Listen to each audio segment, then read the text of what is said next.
어떤 생각으로? 아무 생각이 없었어요. 그러니까 아무 생각이 없었으니까 그때 대출 얼마나 받으셨어요? 거의 8천만 원. 거의 한 1억 가까이를 올 대출로 끌었었거든요.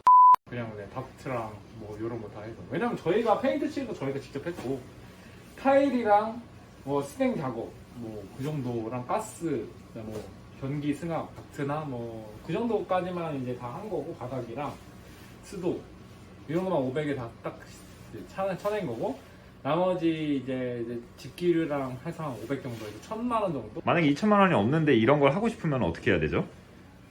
대출 받아서는 할 수 있죠. 근데 이제 제가 예를 들어서 이거 하는데 한 3천 정도 들었다고 치면 엄청 저렴하게 한 거거든. 가게를 3천만 원에 했다라고 하면.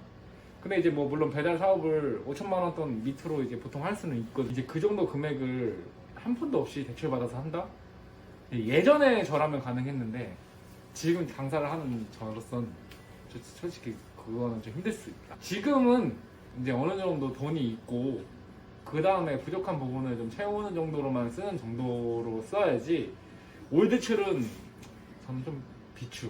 안전하게 좀 진행하는 걸 원하신다는 말씀이세요? 그렇죠. 왜냐면 어렸으니까 28이었으니까요. 이금융도 쓰고 했지만 어떻게 운이 따라서 8천 가까이 나왔어요. 그럼 8천만 원으로 프랜차이즈 사업을 먼저 하신 거세요? 그렇죠. 8천만 원 프랜차이즈 먼저 했고 근데 8천만 원으로가 아니라 1억이죠. 1억으로 저 돈 1억 그다음에 저랑 친구랑 동업인데 그 친구 돈 1억 이런 식으로 해서 2억을 준비해서 이제 한 거죠. 근데 그것도 무지성으로 했어요. 완전히 생각 없이 했고 28살에 2억으로 사업을 한다는 게 경험도 없으셨을 텐데 쉽지 않으셨을 텐데. 경험이 없어서 프랜차이즈를 한 거였고 아이디어는 있었는데 우리가 할 수 있는 게 없었으니 아무것도 몰랐으니 그 전문가의 힘을 빌리자 해서 그 돈을 주고 전문가의 힘을 빌린 거죠. 근데 다행히 또 그게 잘 돼서 그 돈을 이제 거의 다 갚았고 거의 몇 년 만에 갚으신 거세요? 그 한 거진 1년 만에는 다 갚았죠. 갚은 걸로만 치면 금액으로만 치면. 근데 왜냐면 저희가 놀았어요 솔직히.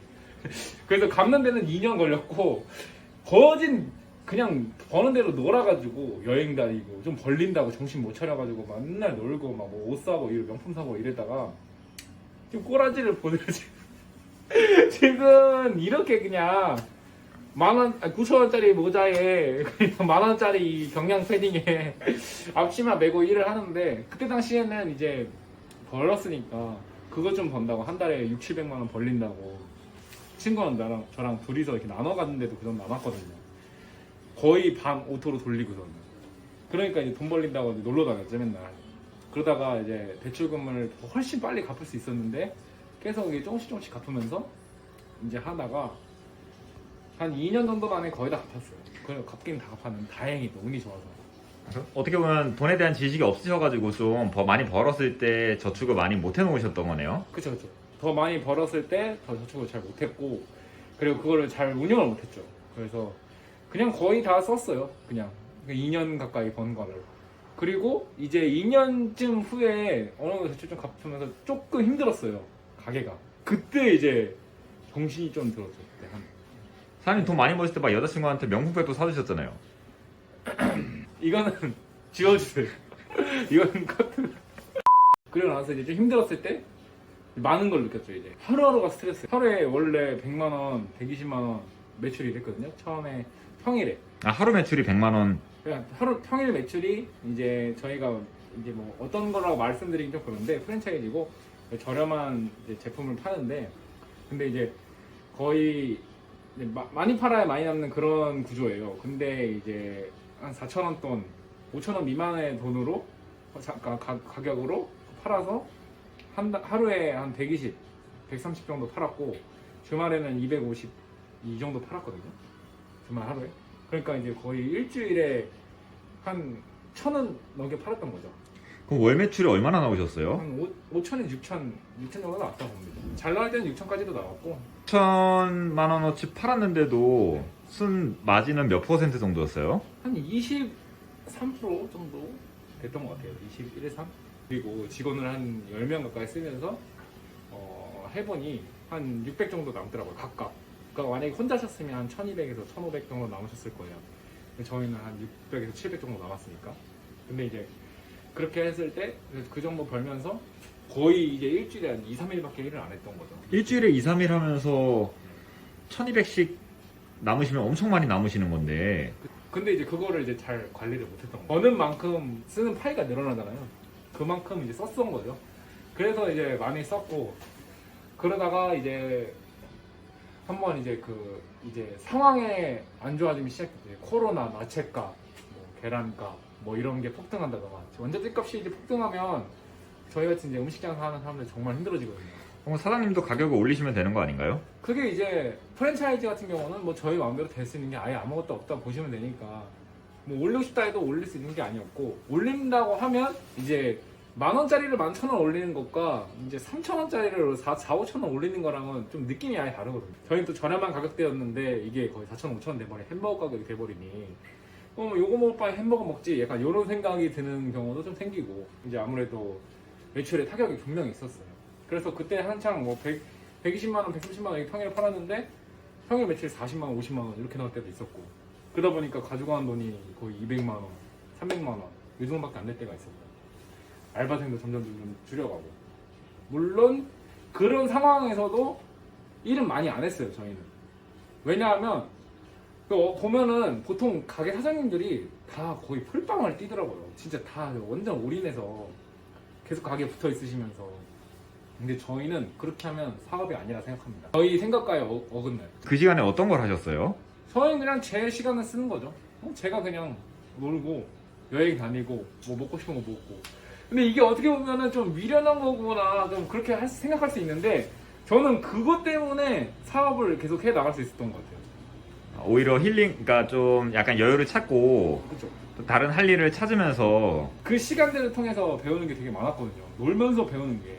그리고 또 그렇게 이제 어느 정도 돈을 벌면서 시간도 생기니까 더 하고 싶은 욕구가 더 커지고 더 열정이 생겼어요. 좀. 그래서 저 같은 경우는 뭐 어떤 음식을 전공했다거나 그런 게 아니기 때문에 그냥 정말 사업은 사업이라고 생각하고 대신에 그 음식점을 만약에 하게 된다면 그 음식점에서 지켜야 할 것들 그 다음에 이제 손님이 받았을 때 어떨까 그리고 어디서 우리의 강점을 나타낼까 정도는 누구보다 고민하고 어떤 사장님들처럼 똑같이 열심히 하죠.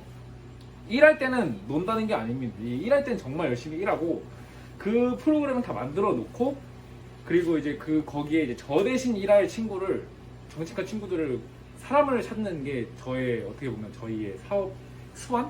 아, 사장님의 그러면 직원 잘 뽑는 노하우 같은 게 있으세요? 솔직히 없어요. 그냥 많이 써봅니다. 아, 그럼 이 친구겠구나 하는 감이 오나요? 감이 아니라 그냥 써보면 같이 일하다 보면 이제 열심히 해주는 친구들한테 그만큼 보상을 해주는 거죠. 월급을 더 높게 준다든가 아니면 이제 잘 이제 얘기해서 그런 식으로 이제 뭐 사람을 잘 쓰는 게 가장 좋은 방법 아니에요. 사장님이 지금 어떻게 이른 나이에도 사업을 3개나 하고 계시잖아요. 그렇죠. 2개는 외식업이고 그러면 마지막 사업은 외식업이 아닌데 그렇게 좀 여유를 가지면서 그 사업도 어떻게 보면 발견을 하신 거네요. 그렇죠. 왜냐면 이제 동호회도 들어가고 뭐 이제 뭐 다른 이제 친구들도 만나다 보니까 이제 그런 얘기도 듣고 전에 듣고 하다 보면 그쪽 관심 갖게 되고 그런 사람들도 만나게 되고 하다 보면서 이제 자동차 쪽으로 해서 이번에 또 사업을 하나 진행했는데 그것도 이제 오픈 이제 막 했고 오픈식도 이제 얼마 전에 했고 그러면서 이제 지금 잘 유지하면서 잘 하고 있거든요. 매출도 계속 나오고 좋아지고 있고 그렇게 이제 새로운 사업을 또 새로 하고 음식점을 하면서 느꼈던 단점들이나 이런 것들을 그쪽에서 좀 보완할 수 있고 또 여러 가지 방면으로 다양한 사업을 하는 것도 저희 목표기도 하고 어떻게 보면은 음식점대로 자동차 사업대로 좀 투트랙으로 가시는 거네요. 그렇죠. 이제 프랜차이즈도 있고 저희 개인 사업도 있고 그 다음에 이제 음식과 별개인 자동차 쪽도 있고 기술적인 그러다 보면 이제 환경에 영향을 받는 부분들도 있을 때 다른 곳에서 수익을 낼 수 있고 뭐 그런 쪽으로 생각을 많이 하는 편입니다. 그냥 마냥 노는 건 아니고요. 쉬는 날. 아, 그럼 또 다음 사업도 생각을 하고 계신 게 있으세요? 저희는 이제 이 배달 사업을 이제 그만하고 여기서 이제 많이 어느 정도 이제 매니아층 저희는 이제 단골 손님도 많이 생겼고 이제 어느 정도 평균치를 잡았어요. 근데 여기서 더 매출을 늘리기에는 아무래도 이 배달이라는 시장이 좀 너무 빡세다 보니까 아직은 역부족이라 생각해서 홀 매장을 운영을 하려고 해요. 또 고객님들도 홀 언제 생기냐고 많이 물어봐 주시고 그래서 홀 하면서 배달도 같이 하고, 그래서 홀 하면서 이제 프랜차이즈화하는 그게 목표죠. 그리고 이제 자동차 사업도 이제 프랜차이즈 할 수 있는, 그래서 두 가지 투 트랙으로 진행하면서 이제 또 다른 전문가들의 기술을 빌린 프랜차이즈를 운영하는 게, 다들 그냥 경제적인 자유를 누리고 싶어서, 그리고 저는 그거를 저를 따라주시는 모든 분들께 할 수 있게끔 해주는 게 저의 사업 목표이지 않을까. 직원일 때랑 사장일 때랑 어떤 게 다른 것 같아요? 일단 사장일 때는 더 힘들어요, 직원보다. 왜냐면 제가 어디 또 봤거든요. 대표, 그러니까 사장은 회사의 노예다. 아, 오히려 사장이 더 노예다? 네, 제가 봤을 때 직원이 사장이고 모든 걸 제가 다 책임져야 되잖아요. 그 책임감이 너무 큽니다. 뭐 직원이 아프거나 못 나오거나 그만두거나 했을 때도 제가 갑작스럽게 모든 걸 다 해결해야 되는 상황이다. 사장님도 하루 종일 일하시면 힘드실 때도 많을 텐데 네. 그럼 멘탈 관리는 어떻게 하세요? 자거나 영화 보거나 그냥 제 취미를 하는 게 가장 힐링이 되고, 그리고 아무래도 제가 말했다시피 저는 이제 일을 막 옛날에 어렸을 때 너무 많이 안 쉬고 해봤기 때문에 8시에 출근해서 6시에 끝나서 6시부터 또 11시까지 일을 했으니 10시까지 일을 했으니 몇 시간이죠? 거의 4시간만 자고 일만 계속 하신 거네요? 그냥 일만 한 거예요. 그냥 거의 한 6시간 자고 일한 거예요. 그냥 계속 6시간 자고 일하고 6시간 자고 이러고. 사장님 그러면 하루에 거의 몇 시간이나 일하신 거세요? 알바할 때는? 그냥 하루에 거의 5시간만 자고 그냥 한 15시간? 그냥 거의 한 그 정도 일한 것 같아요. 그게 너무 힘들었죠. 그때 너무 힘들었고 일주일 내내 일했기 때문에 코피도 흘리면서 제가 쓰러질 뻔한 적도 있었어요. 그렇게 알바 하시면서 자기 사업 하시려고 계획을 하신 거세요? 그건 아니었고 그냥 막연하게 그때는 돈 벌면 뭐든 하겠지. 이렇게 하다 보면은 어떻게 되겠지. 좋은 기회가 생기겠지. 라는 생각을 했죠. 이 사업이 지금 뭐 조금 어떻게 유지한다고 해서 잘 되는 게 아니잖아요. 언제 고꾸라질지 모르는 게 사업이고, 저 같은 경우 또 하나 미끄러지면 그냥 바로 슬라이딩이기 때문에 사장님 앞으로 뭐 계획 같은 거 있으세요? 저는 계속 확장할 거고, 새로운 걸 계속 도전해보고 싶어요. 그냥 제가 해보지 못한 것도 그렇고, 약간 다른 사람들을, 저 같은 분들에게 약간 제가 해보지 못했던 걸 제가 만들어서 그거를 그분들이 편하게 할 수 있게끔 하는 게 목표.